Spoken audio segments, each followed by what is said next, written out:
Hi, everyone, and welcome to One Simple Way That You Can Help Protect the Elections. I'm Emily Levy, the founder of Scrutineers.org, and I'm here today with the leadership of another election protection group called Democracy Counts. And together, we're going to give you a quick training on a really important thing that we need a lot of people to be doing this year to protect the elections. So how this is going to go is, first I'm going to tell you a little bit about Scrutineers, the host of this event, and then the Democracy Counts CEO, Dan Wolf, will come on and introduce you to their group. And then we're going to talk about why what we are going to teach you is important, and then we will go ahead and teach you how to do it. So by the end of this approximately hour-long training, you will have the information you need, including a few things you'll need to collect, but you'll know what to do in order to become part of the community of people around the country who are working to protect the elections this year and in the future. So I'm really glad you're with us, those of you who are here live and those of you who are watching the recording, and we'll begin. So my name is Emily Levy, and I have been an activist and advocate for fair elections and worked to protect elections since back in 2004. And in that time, I've done all sorts of projects, from election investigations to training of recount workers after the 2016 elections, to helping candidates evaluate whether or not an election that they were just in may have been manipulated, all kinds of projects, both in my home state of California and in other states around the country. And through that time, I've seen some, I'm very concerned about the way our election system actually pretty much invites manipulation, the way that our elections are set up now. And what I've learned is that there are actually really concrete things that individuals and whether there be candidates or voters or even non-voters and communities can do that make it more likely that the election results reflect how people actually voted. And there are also things that we can do to help make sure that people who should get to vote do. And the reason I founded Scrutineers is that what I've come to see over this time is that while there are many of us around the country who have really developed expertise in understanding what the problems are and what needs to be done about them and what people actually can do about them, there are not a lot of people who have that information. And meanwhile, there are what I really believe is millions of people who are concerned about the elections and want to do something to help that's beyond working for a specific candidate, but aren't sure what to do. So Scrutineers exists to bring people together, to connect with each other, to learn what you need to do in order to protect the elections and to mobilize you to act. And it's our intention to mobilize the country this year to protect the elections as much as we possibly can. And you can find out more about us and join us at scrutineers.org.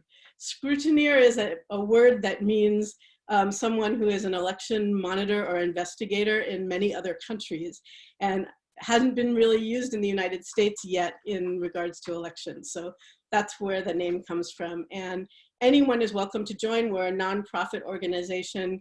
We take tax-deductible contributions through our fiscal sponsor, which is Concentric Media. And actually, at the time we're making this video, we're working on making a match. We have a matching grant. So any donations beyond the $1.99 membership fee get matched. So, so that's a little bit about who we are. And it's both organizations and individuals can join Scrutineers. And one of our first member organizations is Democracy Counts. And today we have on the call Dan Wolf, who's the CEO of Democracy Counts. We have their CTO, Dave Masser-Fry, who goes by DIG, which I just found out is short for, digital. Now I forgot what word you put after that. You can remind us. and COO Ann Wayman. So I'm really glad you're all here. And Dan, I'm going to hand it over to you to do a little bit of an introduction about what Democracy Counts is and what you're doing. Thank you very much, Emily. I will do my best to go against character and keep this short.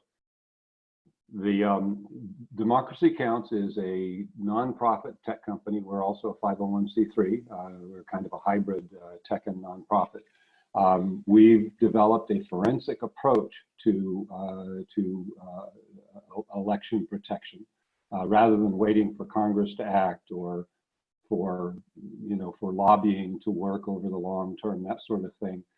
We've actually developed a strategy utilizing the legal system. I'm a lawyer, utilizing the legal system to pressure the election system. So we take a forensic approach. We've developed tools and processes that empower citizens to audit elections, to dig up evidence, direct evidence of errors and possible fraud.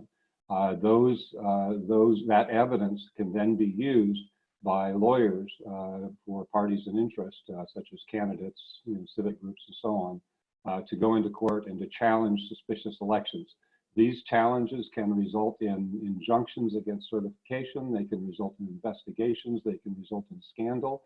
The idea here is that by turning up direct evidence, we can get behind the curtain and we can force the defenders of the status quo of vulnerable and defrauded elections to force them back onto their back heels, and and open up space for true election reforms to occur. Fantastic. Thank you so much, Dan. Lulu, I see your hand is up. Go ahead, and you can unmute yourself. Hi, I'm Lulu Freistad. I'm a co-founder of one of the organizations that's participating in this collaboration. Our group is called Smart Elections. And the other thing that I just want to add is that one of the great things about this tool is that it can also provide confidence in the election results if in fact they do look accurate. And I think that's something that people are really looking for. People are anxious, they're worried about the interference that they've heard about. And if it looks like the poll tapes actually do match the certified results, it's not a guarantee that the results are accurate. There are other things that you would also want to check for. For example, are the voting machines working correctly? But it is one check that can help give people confidence. And I think it's important to say that. I totally agree with you about that it's important to say that the strategy that we're going to be teaching here today, which you mentioned poll tapes, and that is related to what we're going to be talking about today. I mean, it's very much what we're going to be talking about today. And that we're in a situation this year, really, I think for the first time, where there's a significant danger of elections that are totally on the up and up actually being challenged, and there being false accusations of election manipulation, in addition to there being the possibility of problems with election manipulation. And so it's really, I mean, basically in both cases, what we need is the truth. What we need is actual evidence of what really happened in an election. And the other thing that I wanted to say, one of the things that I love about this work is that even in this situation that we're in right now in the country, where not everybody who should get to vote can, and there are people who perhaps shouldn't get to vote. I mean, I think it's reasonable, for example, that you need to be a citizen to vote. I think it's reasonable that there's an age limit to voting, though I'm not sure I'd agree with what it is. But there are people who can't vote because they are not 18 yet. There are people who can't vote because they're not citizens. There are people who can't vote because of having lost their voting rights as a result of a criminal conviction. In some cases, you can lose your voting rights for that reason. There are people who can't vote because they don't have the ID that's required where they live, etc. And what we're going to teach you today can be done by people whether or not you have voting rights, whether or not you are able to vote. So I love that, because I know there are so many people in this country who really care about elections, and they themselves cannot vote. So this is a powerful way that you can participate even if you can't vote. So we've kind of touched a little bit on what election protection is. And we have had for many, many decades in this country a voting rights movement that's really been focused on making sure that as many people as possible have the right to vote. That's been a very strong movement in the African American community and in the Latino community and other communities of color around the country. And that's very much focused on making sure people get registered and that people who are registered get to vote, getting out the vote in communities of color, et cetera. And I consider election protection to encompass both the voting rights movement and the much newer election security movement that is focused more on, this is a bit of a generalization, but what happens to people's votes after they're cast. So are the votes counted accurately? And also focuses on what are the voting machines that we use, what are the voting systems and what are the vulnerabilities in those systems. And those two movements have not until now really worked together much. And this year that's changing and Scrutineers really wants to be a part of that. And I know that Smart Elections and Democracy Counts do too. And one of the things that's so powerful about that is because the voting rights movement has mostly focused on what happens up until the moment people vote. And the election security movement is to some extent focused on what happens after people vote. People who are part of one of those movements or the other are actually available at the time to help the other piece of the movement. So, and that's also true if you're someone who's focused on trying to get your candidate elected. What the campaign that you're working on, whether it be a presidential campaign or a senatorial or House of Representatives campaign or a local election, what you'll be asked to do as part of the campaign is really up until election night. And what we're going to talk about today is something you can do after that. So please invite all of your friends who are focused on campaigns to watch this video and see what they can do to help protect those votes that they've done so much work to try to get to happen or try to get people to cast. Okay, so when we talk about election security and election vulnerabilities, we are talking about both the kinds of things that you hear about in the news. We're hearing a lot of stories about election interference is usually what they call it. And if you really drill down into what they're talking about, most of what you'll hear, most of what's being discussed is about disinformation campaigns that unfairly influence how people choose to vote or whether they choose to vote.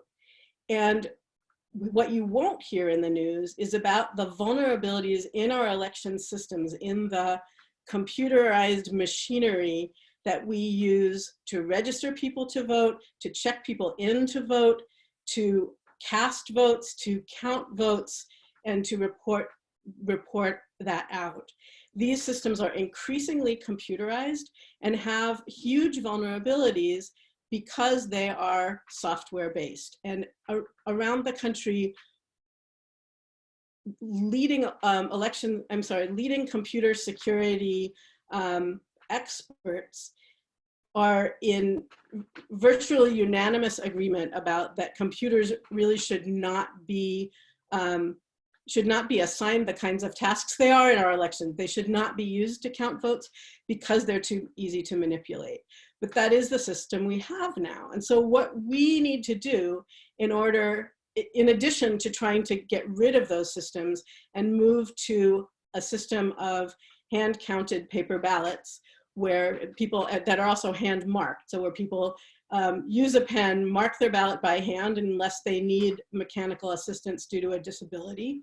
And those votes are counted by human beings at the precinct on election night or the voting center on election night, perhaps with a secondary count by a computer to confirm, make sure they match. That's really what we need, but we're not there yet. So given that we have computers that can be programmed to produce any result regardless of how people vote, what can we do now in elections we're right on the doorstep of elections. As we're filming this, we're only 2 days away from the South Carolina primary and 5 days away from Super Tuesday. So what we're going to show you today is something that you can do even if where you live the primary is about to happen. So as election security advocates, what we look at is where are the places in the election process where we can actually get accurate information, where we can get data and compare the data that's produced at different parts of the process of counting the votes, so that we can do a check to see whether that data is changing as it moves through the process. Trying to figure out which of two. Okay, so one of the ways that we can do this is when people vote at a polling place, their votes are, whether they vote on paper or whether they vote on a touch screen, their votes are tabulated. There's a tabulation by each machine of the votes that were cast on that machine. And at the end of the night, what's called poll tapes are printed out that say how many votes are on those machines. And what we found, and there are some great stories about this, which we will tell at another time in Scrutineers that really reveal what some of the vulnerabilities are on a deep level, is that sometimes those raw numbers that are produced by the machines at the polling place change after they get sent to the central office and combined with other numbers. Now, of course, the totals are going to change because they're combined with the data from other precincts. But what I'm talking about is the data that says it comes from a particular precinct can change after being fed into the election management system used at the county level. So what we're going to be talking about today is capturing that data that's produced on the poll tapes, which look like a cash register tape that come out of the voting machines at the precinct, capturing that data so that it can later be compared to the data that's announced by the county. So Dan, I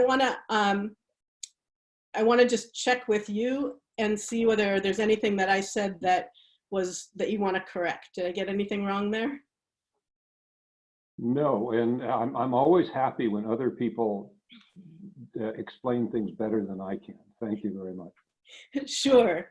So for a while, I know that I have, in several elections in my community, at the end of election night or the next morning, driven around to different polling places. I live in California, where legally those poll tapes have to be posted outside the polling place for 48 hours after an election. And I've driven around to different polling places and taken photographs of those poll tapes to compare to the official election results. But there hasn't been until now any organized way, any place to put that information besides to look at it myself, or any organized way to get a lot of people doing this, collecting the information and having those photographs, or in some cases videos, be stored in one place where anyone who wants to see them can see them. And so it's been really kind of, it's only happened in a few places and in an unorganized way. And thanks to Democracy Counts, that's changing this year. And so Dij is going to talk to you about a new tool that Democracy Counts is introducing that is currently in beta, and everyone here can help be, and everyone watching this video can help become beta testers and users in the real elections that are coming up. So Dij, I'm going to turn it over to you and tell us about your app, which I know is only one of the apps that Democracy Counts is developing.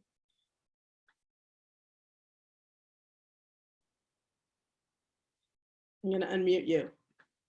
Dij, are you there? Yes, I am. Thank you. I'm going to go ahead and share my screen and let you see the app actually that we're talking about. Hopefully that's showing up well. Yep, we can see it. Okay, great. Let's see. So the actual vote app is what we've been talking about.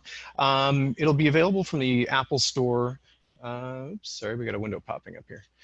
It'll be available from the Apple Store shortly. We will be announcing links when and how to get it when they become available. Can you show us how it works? Absolutely. Tell us what it does. Yeah. And why someone would use it. Great. So you're going to tap the icon there, the actual vote icon, to launch the application, and it's going to have a pretty simple screen when you start. Yeah. So right now the audience doesn't know what I just said has to do with an app.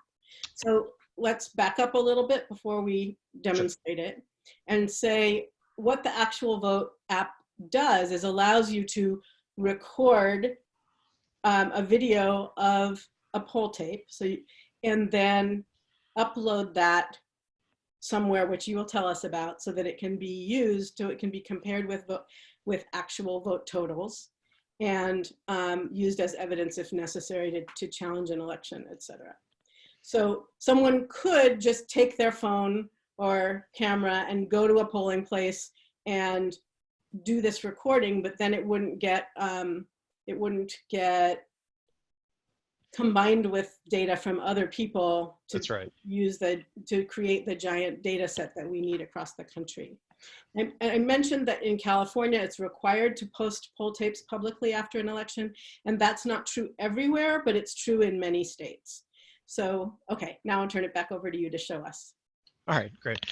Yeah, that's exactly right. I mean, one of the things that you could do, and many people have done, is just simply drive around with their phones or other cameras and take pictures of poll tapes and other evidence. But one of the difficulties of that is that now we've got this evidence distributed over many people's devices. It's difficult to pull that together and make it actionable. And so that's what the actual vote application is about, is think of it as sort of an Instagram for polling results, that we can automatically tag and collate these videos to mount successful legal challenges if need arises. Also allow people to search and find these videos later, review them. They'll be able to find them by their precinct or by their polling place.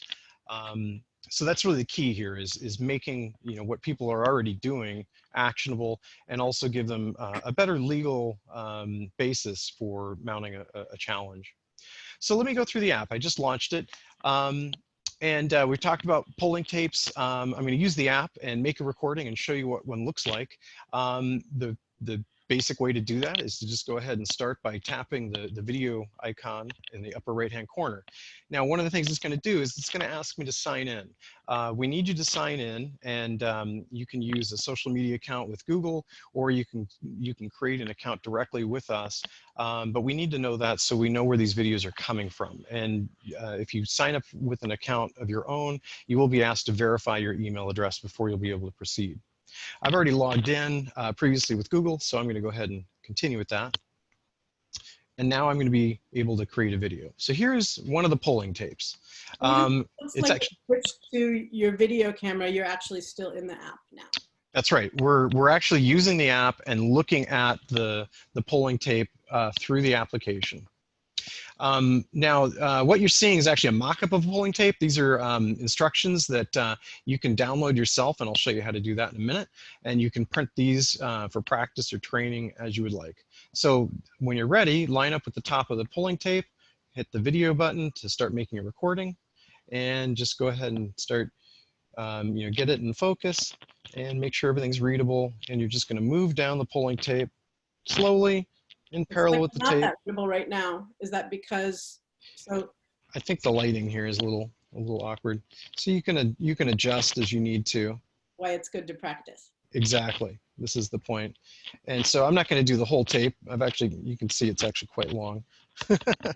And that's normal. These polling tapes can be quite long. So you have to be prepared with bringing flashlights, with possibly having a partner could be a good idea. There's other tips we'll talk about later. All right, so when you've taken the video, and you have to forgive the system, when it's screen sharing and video recording at the same time, it kind of looks a little awkward on the screen, but we can review the tape. We're not seeing a review screen right now. We're seeing. All right. Oh, maybe that is it being reviewed. That was it being reviewed. Okay. Sorry, it's a little confusing when That you're was the video playing, not you making another video. exactly. So now we're back. Okay, so we just created that that video there, and we can actually review it back on the device and take a look at that again. So this is watching the video. Exactly. And then when you go back to the screen where you clicked on the title of that video, once I see the title there, then that means it's been uploaded. Does it mean that it's? That's correct. It means it's been uploaded. And sorry for jumping the screen around a bit. It just it gets a little strange with the Zoom video recording software. It interferes with it.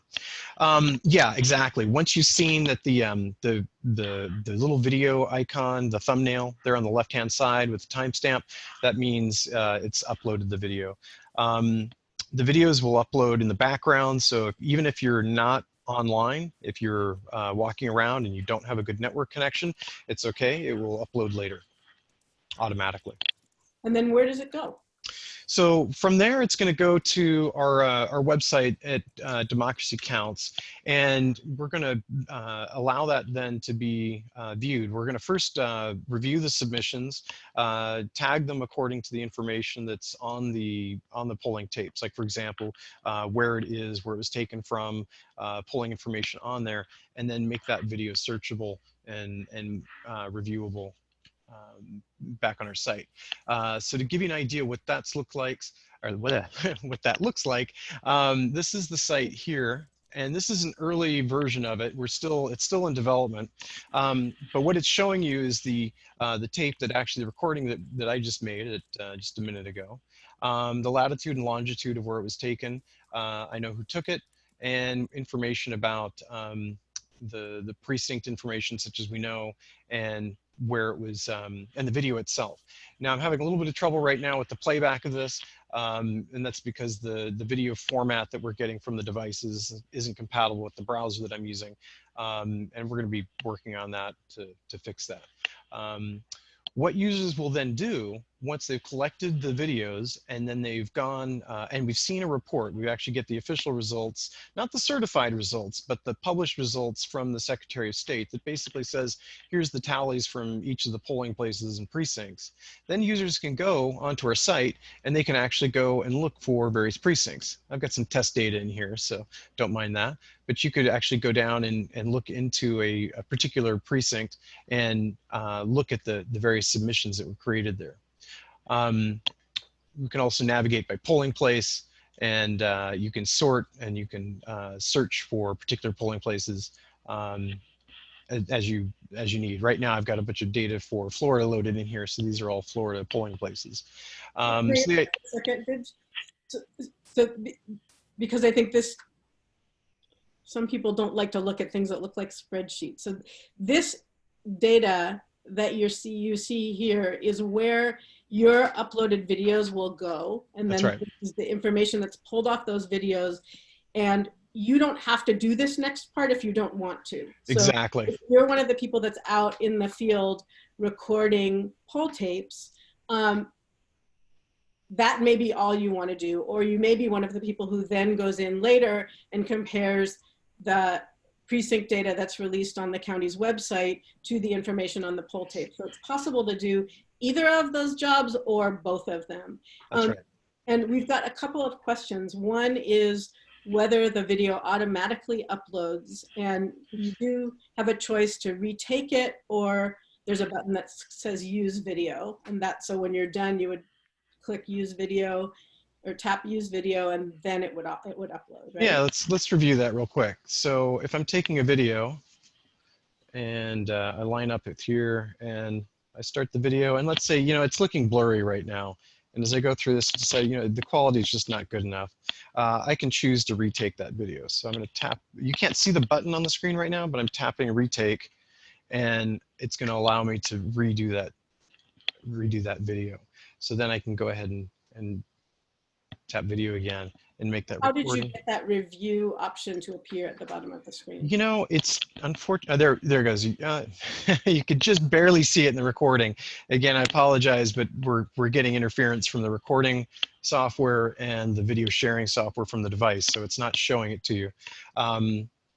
We'll have Always visible at the bottom of the screen? yeah, it'll be visible right. See if I can get it to show up. Yeah, it's not going to show up for us. And Sally, I see your question, and we'll circle back to that in a bit. All right. So once there'll be a button there. It says retake or use video, and if you tap retake, it's pretty clear and obvious. You'll be able to redo the video before submitting it again.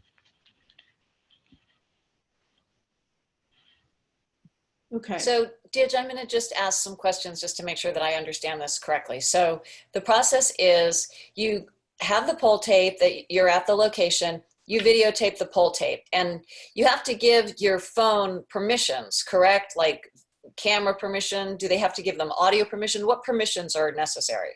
Yeah, when you start the app for the very first time, and because I've already got the app loaded, those permissions were already asked. But yeah, as soon as you launch the app and go through the process, you'll be asked to confirm giving the application permissions to use your video and audio recording, as well as your location information.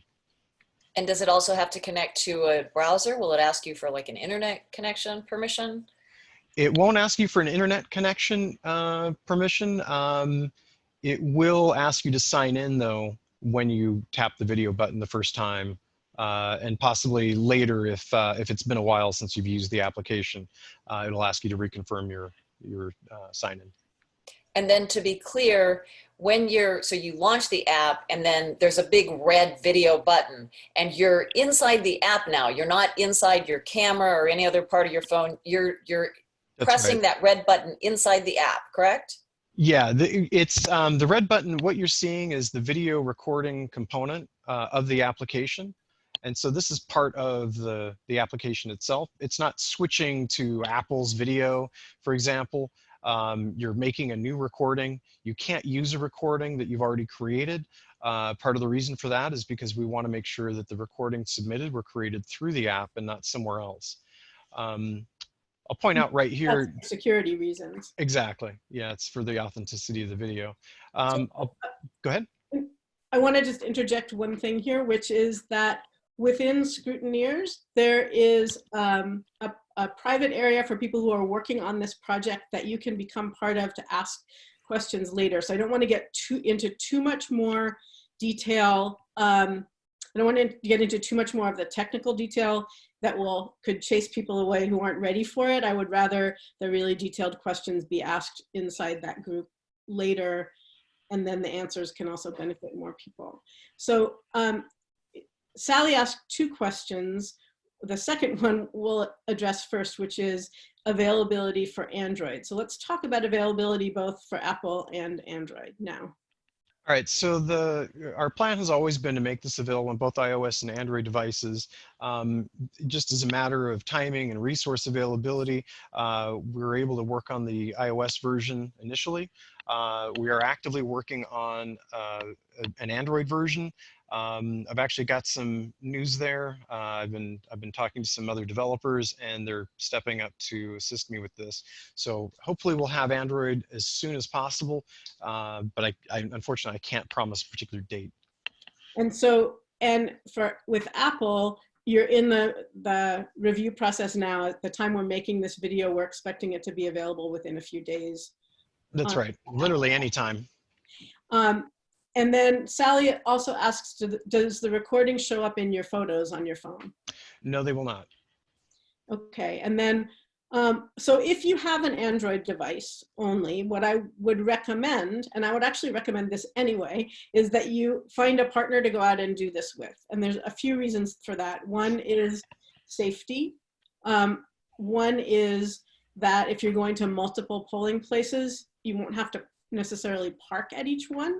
You could have one driver and one person jumping out and doing this. So if you have an Android device, when you're looking for a partner to do this with, and you may want more than one, you may want to go in a small group, it's up to you, that you find at least one person who has an Apple device and will install the app on their device. And then Sally also asked, where are the polling tapes posted? So this is going to vary even within a state from polling place to polling place. So they're supposed to be posted really prominently. This is California is my frame of reference, outside the polling place. And usually where I see them is on the door or on a window right next to the door. I've occasionally seen them taped to the inside of the window, which is great in that it makes it less likely somebody's going to walk off with them, but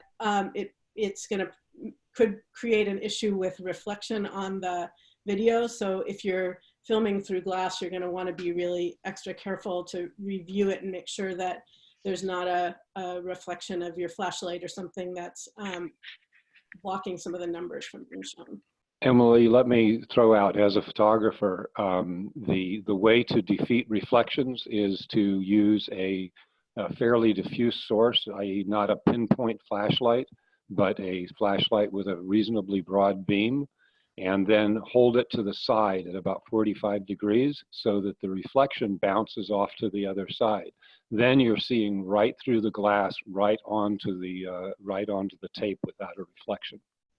Great. And then we have the question, how long are the tapes physically? They can be even 6 feet long, and sometimes they're cut into strips and posted next to each other. And that's why Democracy Counts decided to, as I understand it, to use video rather than still photos, because the tapes can be so long.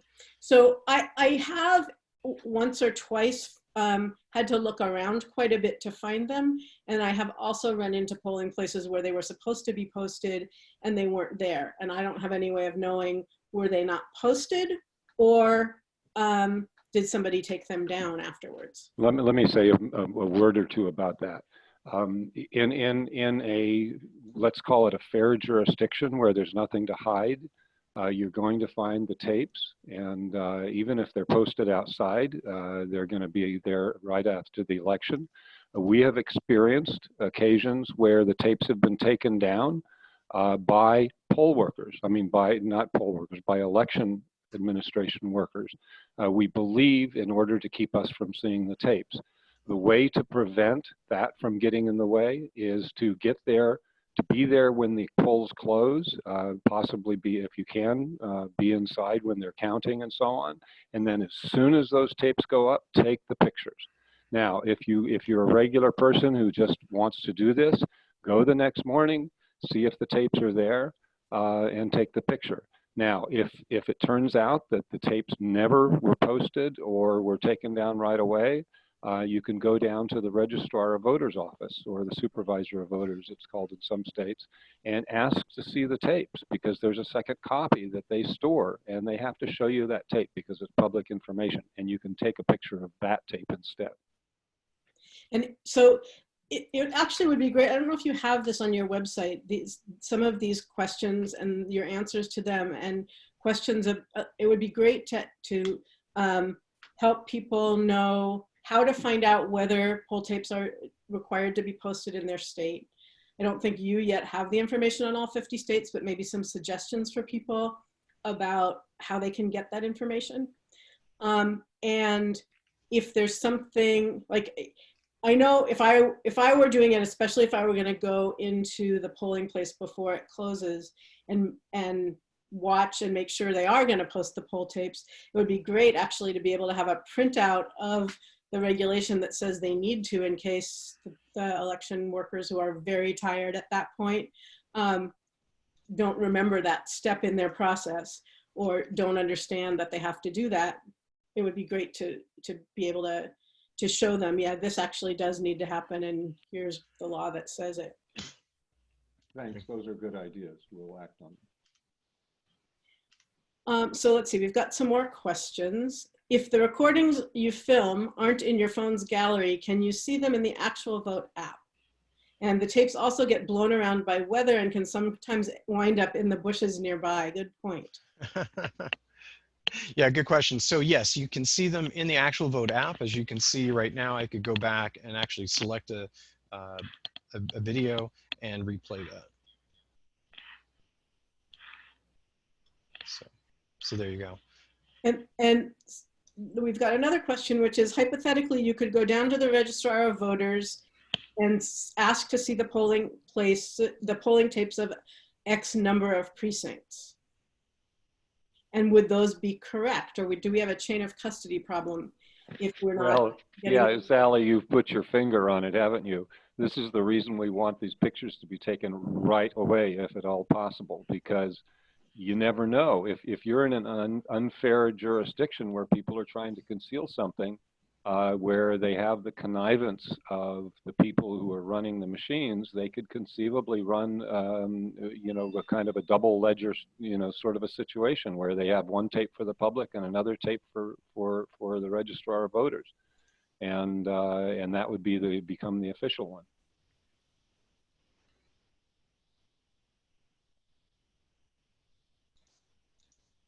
Ugh is her comment. Yes, I agree. There's a lot of ugh in this work, and it's so important to do. So, is there more that you wanted to say? We keep interrupting you with questions and comments, and I want to make sure you got in everything you wanted to. No, I think that's. I think this has been excellent discussion, and we've really tried to make the application very simple to use. And as you pointed out, you know, there's really two roles here. There's people who go in and use the app to make recordings. I like to call them actually recordings. We may take pictures in the future. We may do other things in the future, but for right now, we're making these video recordings. And then there's people who will come later and they will audit those. They will review them and check them out and look for the discrepancies. So, you know, we need both people. They could be the same or different people and at different times. So you can make a huge contribution by just using this app and doing this very simple thing. And one other question is from Lulu, can you share the video with anyone else except Democracy Counts? That's a good question. We haven't, that hasn't been part of our scope. One of the things I've kicked around in the back of my mind is being able to share what you're doing with social media. So basically from actual vote, you could maybe select a video to post online to say, hey, you know, this is what I'm doing and I'm participating in democracy and exercising my free rights and you know, collecting this data and you know, help support me in doing this. So yeah, maybe we could post these things to Facebook or Instagram or other social media sites. You know, they're your recordings and they belong to you in the sense of, you know, they can be contributed how you wish. We haven't developed that feature yet, but I think that'd be very interesting. Let me throw something in here. There's the other implication of that question is, who does it go to? You know, who makes it actionable? We will not be going into court ourselves. We are data collectors. We are the enablers of audit processes, you know, that empower the people to do this, to crowdsource this information. We do not act on it. We do not have the resources to mount lawsuits, you know, in order to push this stuff forward. And besides which, it would put us on the wrong side. It would put us on one side instead of a nonpartisan role. So, but our plan is, you know, before every election, to let every campaign know that this data will be there ready for them to review. And then if they see something, you know, that means that they will have to appoint their own volunteers to go in and review the videos for their race. This breaks it down and crowdsources at a more concrete level with people who have an incentive to find errors if there are errors. So they will look at the data, they will compare it with the official results. If they see a problem, it'll be flagged because they're just, in this case, they're just acting as normal reviewers. It'll be flagged and we will review all of those flags. And then if there are flags that we verify are genuine discrepancies and not just sort of accidental button pushing or problems with focus or something, then that information will be turned over to public officials, to law enforcement, to the press, and to the campaigns. And they will be free to take it into court if they want to, and we will testify as expert witnesses to its origin on their behalf. And also, if a volunteer finds discrepancies, they may want to report it immediately to a campaign, or they may want to ask you first in case it's something that there's a reason for that the volunteer might not understand, but but you might like, oh, there was a section that where your total was blurry or something like that. Yeah, we're going to want to avoid the possibility of crying wolf too often. Despite that being your name. Yes. And so, and in answer also to Lulu's question about sharing it with someone else, there's nothing to stop you from, when you're at the polling place, also taking a video with the video camera that's not inside the app. Just switching over to your video camera, taking another copy and posting that wherever you want. Yeah, absolutely. And I like to stress, I think that's a good way to back it up. You can use that to share how you see fit. Also, you may run into the situation where another recorder is already there on site making recordings of these things. Don't let that dissuade you from making your own recordings, because one of the things that happens is that the more people that make recordings of a polling place, the better the evidence, because each recording will corroborate the other, and that's also important. So make your own videos, make duplicates if you see somebody already doing it. That will help verify the videos as well. And yes, it's true, it will double the amount of time if you make your own video also, but the time that it takes to videotape one of these is just a couple minutes. So doubling that is really not that big of a deal. Sally wanted to unmute and ask a question. Go ahead and do that.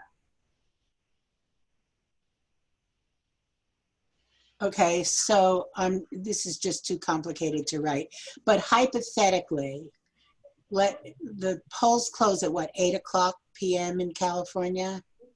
So if I wanted to go down to my local polling place at 8 p.m. when they close, will they then at that moment print out these tapes like at 8 p.m. sharp or something, or 8:05 or something, and then I have the right to video them at that moment?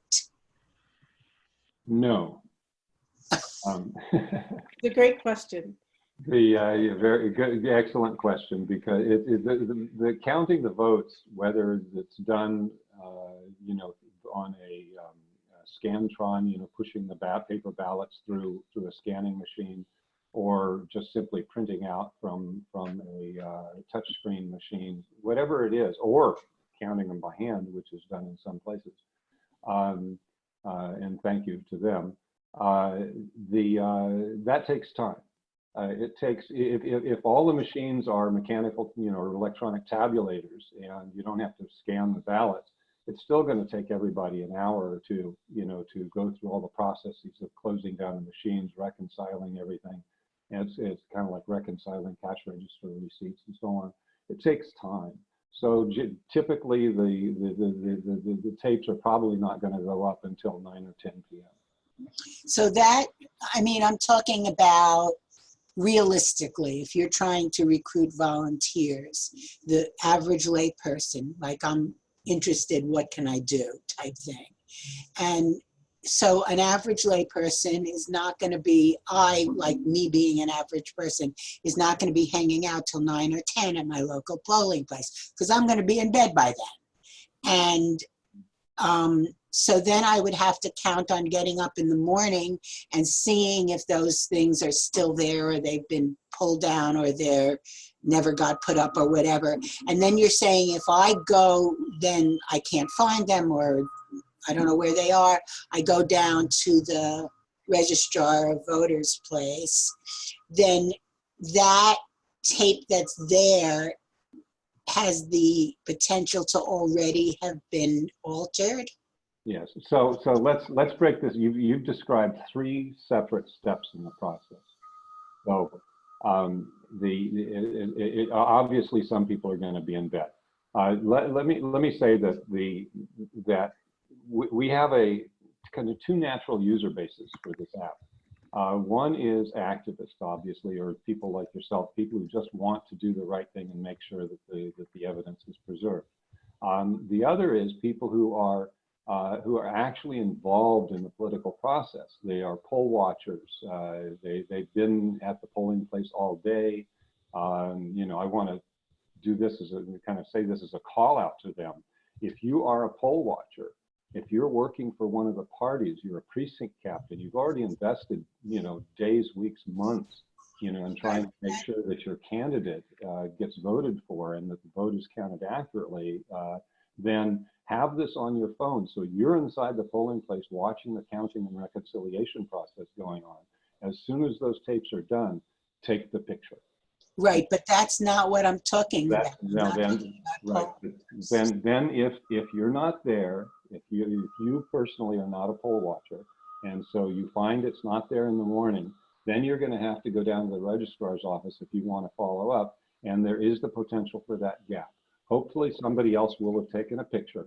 And in fact, it would be very interesting forensic evidence if it turned out that people who took that videos taken at the polling place were different from the videos that were stored at the registrar's office. That would be, basically de facto evidence of something sneaky going on. So so I'm sorry, maybe this is being dense, but if the tape that is at the registrar's office, let's say the next morning, you're saying that the potential for some kind of fraud would be happening from the actual polling place.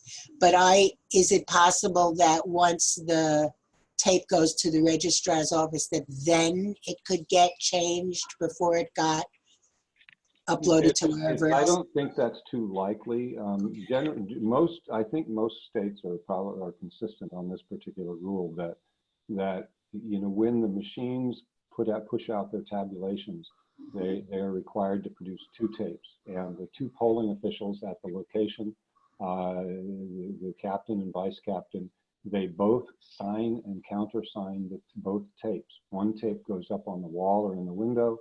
The other tape goes in the box with the ballots, or just in the box in case there's only electronic. So ideally,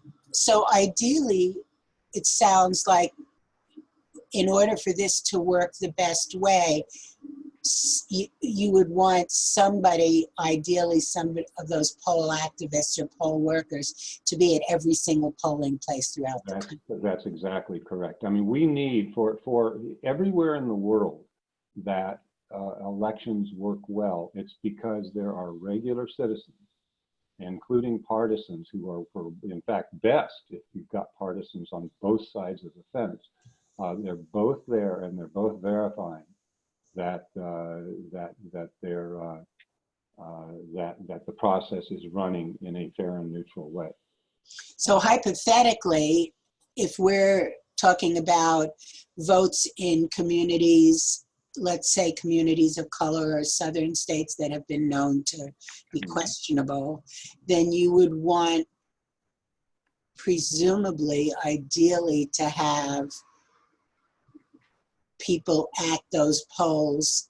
Every single precinct would want somebody that is taking these pictures there. Ideally, and let me say that if you're, a lot of people think this is a pro-democratic project. It is not. If you're a Republican in a pretty democratic county, you are absolutely welcome and encouraged to use this. In fact, if we've got both Democrats and Republicans using this app, then if somebody says, well, it looks like you've got a bunch of, imagine you're being in court and the defense counsel says, this is all Democrats taking this picture. And we say, no, the Republicans taking the pictures too. The partisanship has nothing to do with it. And also independent voters. So it's not that it's bipartisan, it's a nonpartisan effort, and it doesn't matter what political party you're in if you're in one at all. Exactly. So Sally, also, I just want to mention, at Smart Elections, we've broken the workload down into 3 different areas that we think we need volunteers for. So one is ahead of time to get precinct locations, which is actually a fairly heavy lift. And then the second is the job you're talking about, going out that night. That definitely is better for people who are used to, you know, being up at night or are comfortable staying up late. And then there's also going to be a whole set of volunteers necessary to sort through this data. If we do start getting a lot of data, then that's another job in and of itself that is going to extend into the next day or even days or weeks. So just because you're not comfortable going out at night because you like to go to bed, you know, at 8 p.m. at night or whenever, doesn't mean you can't participate. There are definitely different tasks involved in this project. Yeah, that was going to be my next question, because like I'm somebody that is quite good on computer stuff and would be happy to do, you know, related activities on my computer at home that might, if there's something that would be, you know, that I could do from. There absolutely is. And since you are, as of yesterday, a member of Scrutineers, the best thing would be for you inside Scrutineers to join the Democracy Counts circle. And so I'm going to tell you how to do that. And that's where you can have conversations about this. You can say, here's what I can volunteer to do. And there, I want to, before I give you that information, I want to also say that there are other things you can do too, like find other people who want to help participate in this, contact campaigns for any office or people who are working on ballot propositions or ballot initiatives. And make sure that they know about this too, because people who are already involved in the election in one way, this is something they can do, again, as I mentioned before, after the election is over, that can be really helpful. Okay, so, and then one other thing, because I'm going to have to leave, but it would be really helpful if there was a really simple and clear statement or paragraph or something that people could post, let's say on Facebook or on, you know, the Bay Sappho list or any of their local places that says, this is what the group does, but not with a lot of extra verbiage, right. You know, and this is why they're doing it. This is what's going to happen. This is how you can help if you are this or that or the other, you know. Great idea. Great idea. So let's talk about how to get more involved for anybody who wants to. So you can get more information about Democracy Counts at democracycounts.org, and they're the folks who put together this actual vote app. And you can get more information about Scrutineers, which is going to be promoting a bunch of different election protection projects throughout this year by going to scrutineers.org. I'll type that, actually I don't need to type that into the chat because everyone that's on the call live already knows it. So scrutineers.org. And you can join Scrutineers, and then inside Scrutineers, there's actually a community element for people working on the Democracy Counts project.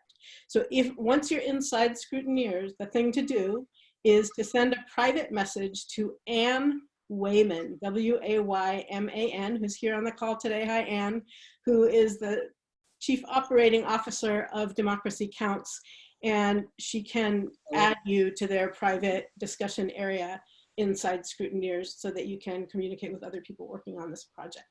Hello, everybody. Sorry, I don't have video going. It's okay. I'm really glad you're here. Is there anything you want to add now that you're unmuted?